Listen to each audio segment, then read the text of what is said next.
देश में competitive spirit से, चैलेंज रूट से देश के कुछ टूरिस्ट डेस्टिनेशन को डेवलपमेंट के लिए सिलेक्ट करने की बात कही गई है। ये चैलेंज हर स्टेक होल्डर को साथ मिलकर प्रयास करने के लिए प्रेरित करेगा। बजट में टूरिस्ट डेस्टिनेशन, इसके एक होलिस्टिक डेवलपमेंट पर भी फोकस किया गया है। इसके लिए अलग अलग स्टेक होल्डर्स को हम कैसे एंगेज कर सकते हैं, इस पर विस्तार से चर्चा होनी चाहिए। साथियों, जब हम टूरिज्म की बात करते हैं तो कुछ लोगों को लगता है कि एक फैंसी सा शब्द है, समाज के हाई इनकम ग्रुप से और उन्हीं लोगों को रिप्रेजेंट करता है।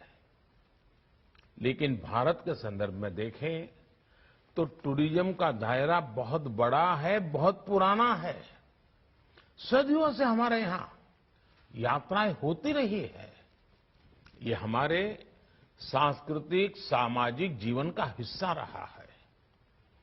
और वो भी जब संसाधन नहीं थे, यातायात की व्यवस्था ही नहीं थी, बहुत कठिनाई होती थी, तब भी कष्ट उठाकर लोग यात्राओं पर निकल पड़ते थे। चारधाम यात्रा हो, द्वादश ज्योतिर्लिंग की यात्रा हो, 51 शक्तिपीठ की यात्रा हो, ऐसी कितनी ही यात्राएं हैं हमारे आस्था के स्थलों को जोड़ती थी।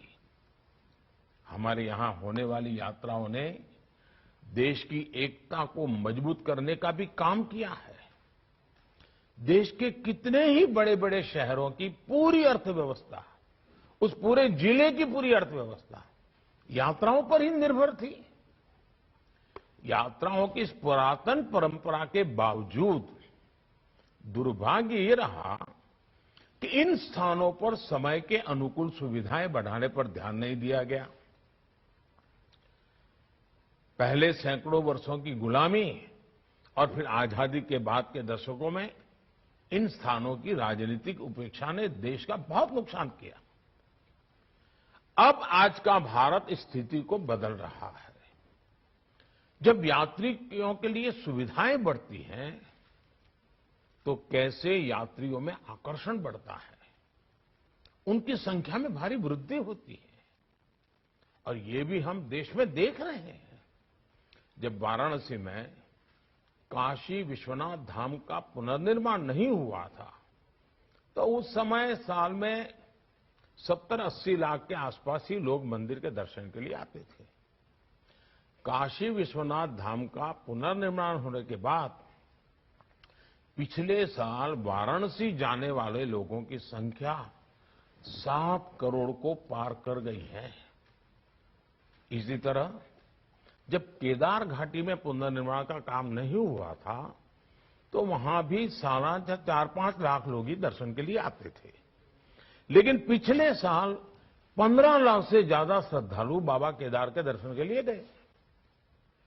अगर मेरा गुजरात का पुराना अनुभव है, वहां का भी अनुभव आपसे शेयर करता हूं। गुजरात में पावागढ़ करके एक तीर्थ क्षेत्र है बड़ौदा के पास।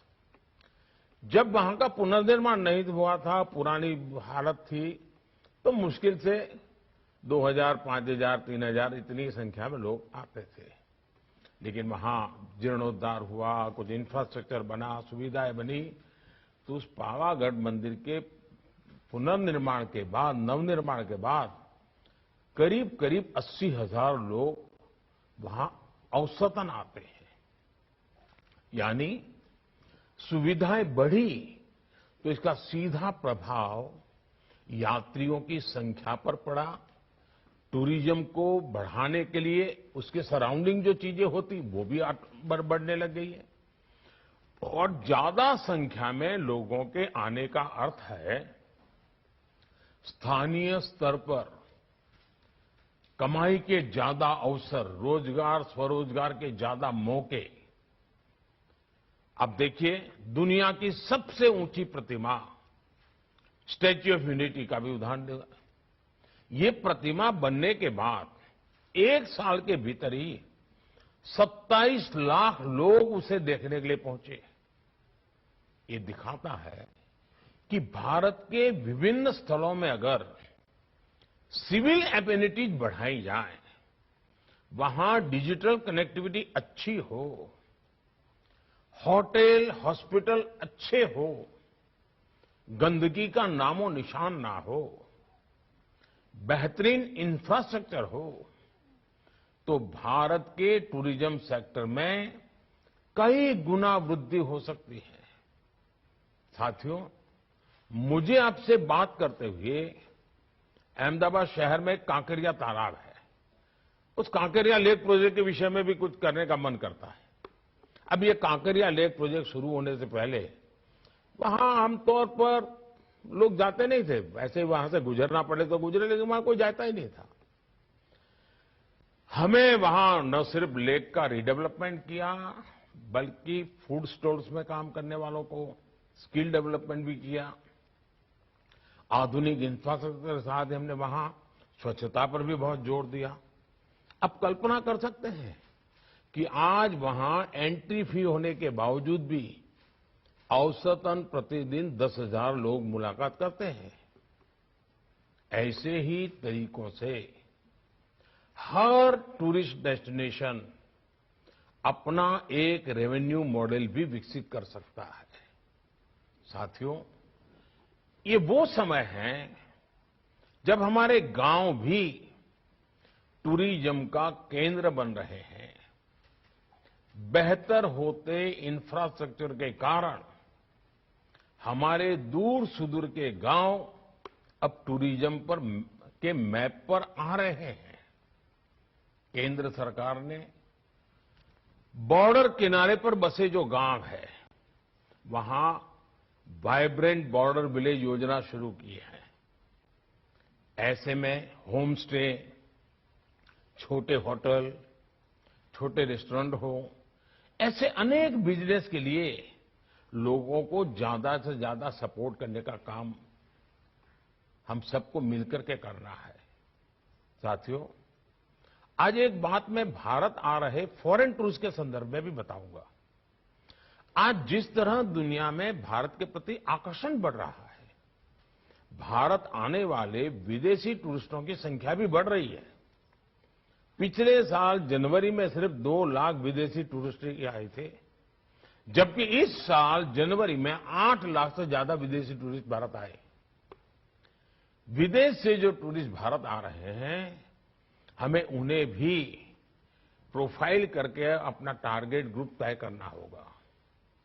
विदेश में रहने वाले वो लोग जिनमें ज्यादा से ज्यादा खर्च करने की क्षमता होती है, हमें उन्हें ज्यादा से ज्यादा संख्या में भारत लाने के लिए विशेष रणनीति बनाने की आवश्यकता है। ऐसे टूरिस्ट भले ही कम दिन भारत में रहेंगे, लेकिन ज्यादा राशि खर्च करके जाएंगे। आज जो विदेशी टूरिस्ट भारत आते हैं, वो औसतन $1,700 खर्च करते हैं, जबकि अमेरिका में इंटरनेशनल ट्रैवलर औसतन $2,500 और ऑस्ट्रेलिया में करीब $5,000 खर्च करते हैं। भारत में भी हाई स्पेंड टूरिस्ट को ऑफर करने के लिए बहुत कुछ है। हर राज्य को इस सोच के साथ भी अपनी टूरिज्म पॉलिसी में बदलाव करने की जरूरत है। अब जैसे मैं आपको एक और उदाहरण दूंगा। सामान्य तौर पर कहा जाता है कि सबसे ज्यादा किसी स्थान पर रुकने वाला जो टूरिस्ट होता है, वो बर्ड वॉचर होता है। ये लोग महीनों महीनों किसी देश में डेरा डाले रहते हैं। भारत में इतने भांति भांति प्रकार के पक्षी हैं, हमें ऐसे पोटेंशियल टूरिस्ट को भी टारगेट करके अपनी नीतियां बनानी होगी। साथियों, इन सब प्रयासों के बीच आपको टूरिज्म सेक्टर की एक बेसिक चुनौती पर भी काम करना है। यह है हमारे यहां प्रोफेशनल टूरिस्ट गाइड की कमी।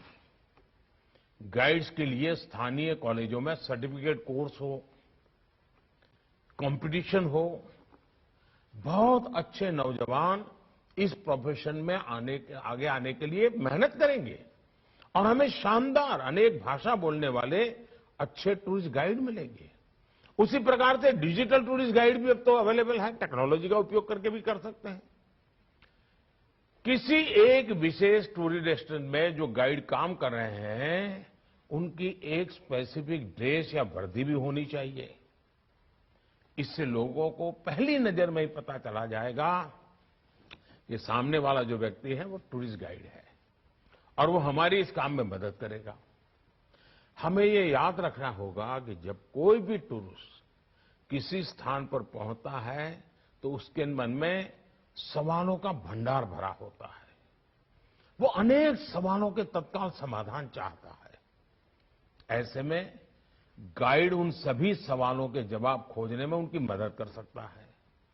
साथियों, मुझे विश्वास है इस वेबिनार के दौरान आप टूरिज्म से जुड़े हर पहलू पर गंभीरता से विचार करेंगे। आप बेहतर सॉल्यूशन के साथ सामने आएंगे। और मैं एक और बात कहना चाहता हूं। जैसे टूरिज्म के लिए हम मान लीजिए हर राज्य एक या दो बहुत ही अच्छे टूरिस्ट डेस्टिनेशन पर जोर लगाता है, तो एक शुरुआत कैसे कर सकते हैं? हम तय करें कि भाई स्कूल से बच्चे जो टूरिस्ट के रूप में निकलते हैं, हर स्कूल टूरिस्ट करते ही है, यात्रा के लिए निकलते ही है, 2 दिन 3 दिन के कार्यक्रम बनाते हैं। तो आप तय कर सकते हैं कि भाई फलाने डेस्टिनेशन में शुरू में पर डे 100 लोग स्टूडेंट्स आएंगे, फिर पर डे 200 आएंगे, फिर पर डे 300 आएंगे, फिर पर डे 1000 आएंगे। अलग अलग स्कूल के आए वो खर्चा करते ही हैं। यहां जो लोग हैं उनको लगेगा कि इतनी बड़ी संख्या में लोग आ रहे हैं, चलो ये व्यवस्था खड़ी करो, ये दुकान खड़ी करो, पानी की व्यवस्था करो, अपने आप शुरू हो जाएगा। अगर मान लीजिए हमारे सभी राज्य तय करें कि नॉर्थ ईस्ट के अष्टलक्ष्मी हमारे 8 राज्य हैं, हम हर वर्ष 8 यूनिवर्सिटी हर राज्य में तय करें और हर यूनिवर्सिटी नॉर्थ ईस्ट के एक राज्य में 5 दिन 7 दिन टूर करेगी, दूसरी यूनिवर्सिटी दूसरे राज्य में टूर करेगी, तीसरी डेस्टिनेशन टूर। आप देखिए आपके राज्य में 8 यूनिवर्सिटी ऐसी होगी जहां के हमारे युवकों को नॉर्थ ईस्ट के 8 राज्यों का पूरा आता पता होगा। उसी प्रकार से आजकल वेडिंग डेस्टिनेशन एक बहुत बड़ा बिजनेस हुआ है, बहुत बड़ा टूरिस्ट डेस्टिनेशन बन रहा है। विदेश से तो लोग जाते हैं, क्या हमारे राज्यों में वेडिंग डेस्टिनेशन के रूप में स्पेशल पैकेज घोषित कर सकते हैं? और मैं तो कहूंगा कि हमारे देश में एक वातावरण बनाना चाहिए कि गुजरात के लोगों को लगना चाहिए कि भाई 2024 में अगर हमारे यहां से शादियों के लिए वेडिंग डेस्टिनेशन होगा तो तमिलनाडु में होगा और तमिल पद्धति से हम शादी करवाएंगे। घर में 2 बच्चे हैं तो कोई सोचेगा कि एक हम असमिया पद्धति से शादी करवाना चाहते हैं, दूसरे की हम पंजाबी पद्धति से शादी करवाना चाहते हैं। वेडिंग डेस्टिनेशन वहां बना देंगे। आप कल्पना कर सकते हैं, वेडिंग डेस्टिनेशन इतना बड़ा कारोबार की संभावना है। हमारे देश का टॉप क्लास के लोग विदेश जाते होंगे, लेकिन middle class, upper middle class के लोग आजकल वेडिंग डेस्टिनेशन पे जाते हैं और उसमें भी जब नयापन होता है तो उनकी जिंदगी में यादगार हो जाता है। हमने इस दिशा को अभी तक उपयोग नहीं कर रहे हैं। कुछ इन्हें गुने स्थान अपने तरीके से करते हैं। उसी प्रकार से कॉन्फ्रेंसेस, आज दुनिया के लोग कॉन्फ्रेंस के लिए आते हैं। हम ऐसा इंफ्रास्ट्रक्चर तैयार करें, पब्लिक प्राइवेट पार्टनरशिप से करें, लोगों को कहें, जमीन की कुछ ऐसी व्यवस्थाएं करें, तो कॉन्फ्रेंसेस के लिए लोग आएंगे तो वो होटल में भी रुकेंगे, हॉस्पिटैलिटी इंडस्ट्री भी बढ़ेगी, यानी एक पूरा इकोसिस्टम डेवलप हो जाएगा। उसी प्रकार से स्पोर्ट्स टूरिज्म भी बहुत क्षेत्र है। हम इनवाइट करें। अब देखिए अभी कतर में